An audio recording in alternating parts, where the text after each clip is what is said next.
In all honesty, I couldn't come up with a cringe intro for this video, so I just want to wish Treasure Planet a happy 21st birthday. Jim Hawkins can now go out and drink throughout the galaxy. So without any further ado, my name is Ren, and this is my review of Disney's Wish. Welcome back, Disney fans.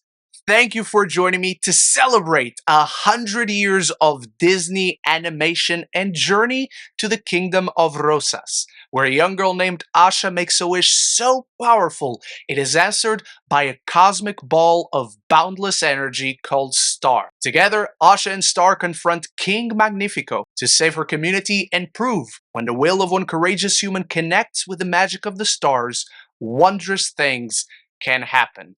And like many of you watching this video, Disney has always been there since I was born. In many ways, it is the first opening of that door that made me fall in love with movies and animation. And this is a movie specifically designed to celebrate all that history for the past 100 years. In story, in themes, in characters, it is taking that timeless magic of the best Disney classics and injecting them into a story that celebrates how it all started. And the very idea of Wish as a movie originally was the old saying of wishing upon the star.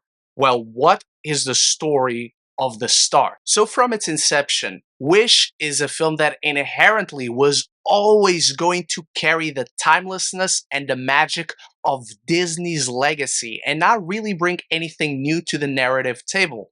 For many people, this film is emanating the look and feel of stories they love, but not really meeting that level of excellence, which I understand. Wish is not the timeless, all-timer top 10 Disney movie I thought it'd be, I wanted it to be, I expected it to be, but it promises to deliver on that classic magic, that timeless legacy of Disney.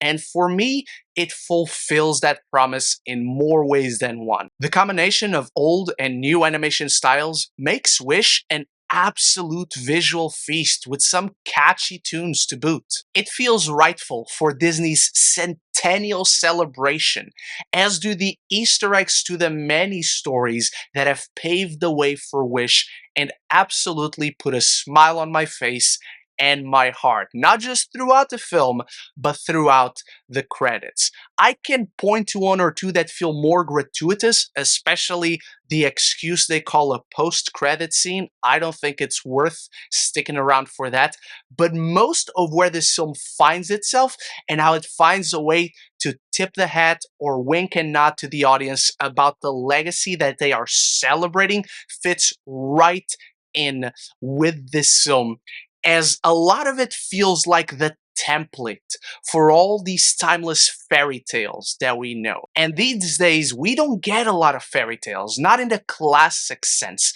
Even Disney has veered away from it for the most part. So for me, Wish just felt like a cozy, welcoming return to form, the classic form that so many of us fell in love with by way of Walt Disney. The visually stunning blend of watercolor and modern animation mirrors how innovation and tradition meet continuously throughout Disney's legacy. So they find a way to make it feel right that the story that has originated all these timeless fairy tales comes as a culmination of their existence.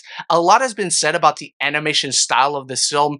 Doesn't work for a lot of people, but most of them respect the approach to something new. I loved it. It looks like paintings come to life. I love how it looks, how it feels, the specific textures that gives to characters and clothing and magic, and all of it just feels brand new. This is a trademark, a quintessential Disney story, but the visuals are stunning.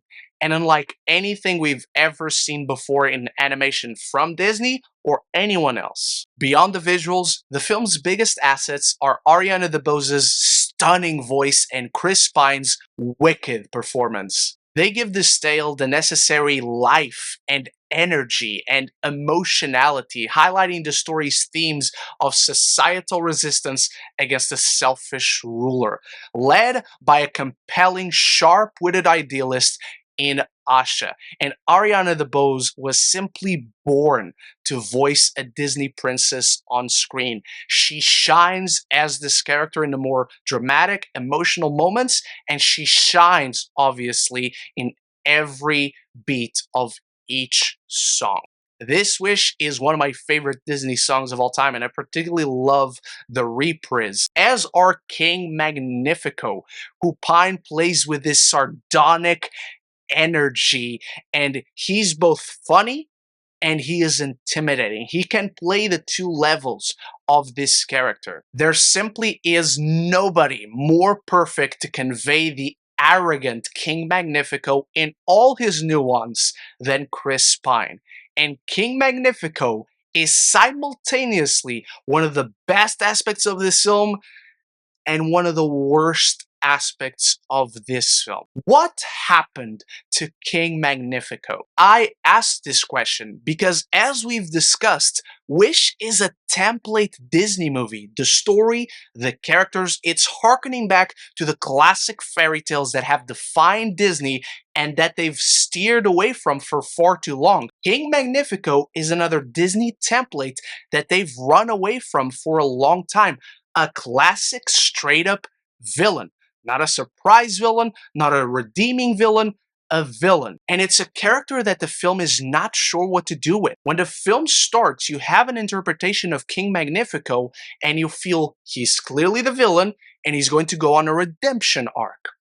Halfway through the film, he's just straight up a bad guy, like Maleficent, like the Evil Queen, like Gaston. These are two very different characters, and it feels like they're from separate drafts of the film. These are two very different interpretations of King Magnifico, and they severely hurt the film. He's still entertaining, he has great songs, he's a Disney villain with more than one song, and yet his characterization feels all over the place, which doesn't help because the world building in Wish lacks severely.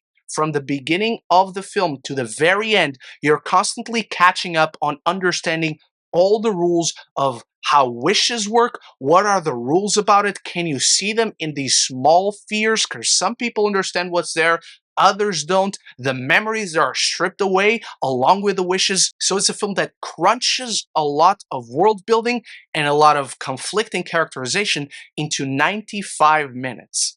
We're in an era where everyone discusses movie runtimes. Are they too long? Are they too short? Should they be longer? Should they be shorter?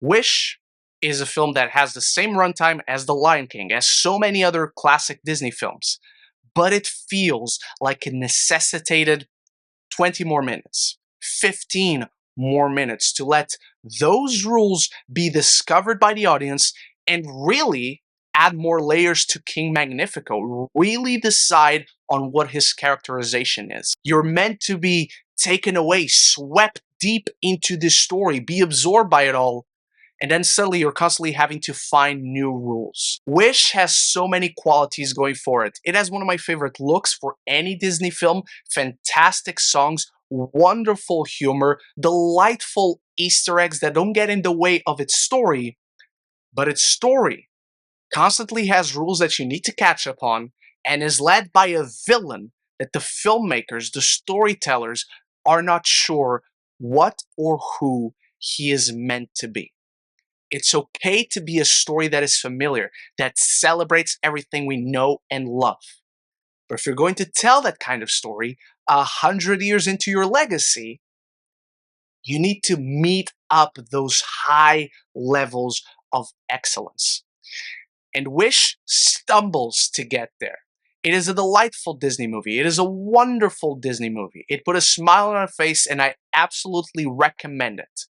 Is it one of my all-time favorites? It falls far shorter of that expectation. And by now, you are wishing for me to dive into my final thoughts on Wish. So as I do that, it's time for you to start a conversation in the comments below. What is your favorite Disney film? What is your favorite song in Wish? And what is your favorite innovation that Disney has brought to the table in one of their animated classics.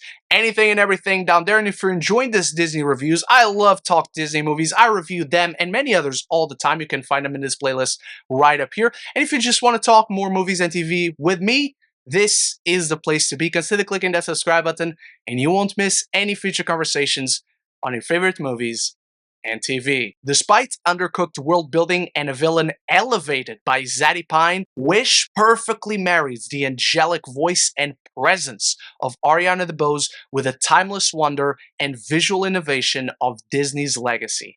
Dazzling animation and show-stopping musical numbers. It is cinematic joy. I'm giving Disney's Wish a B.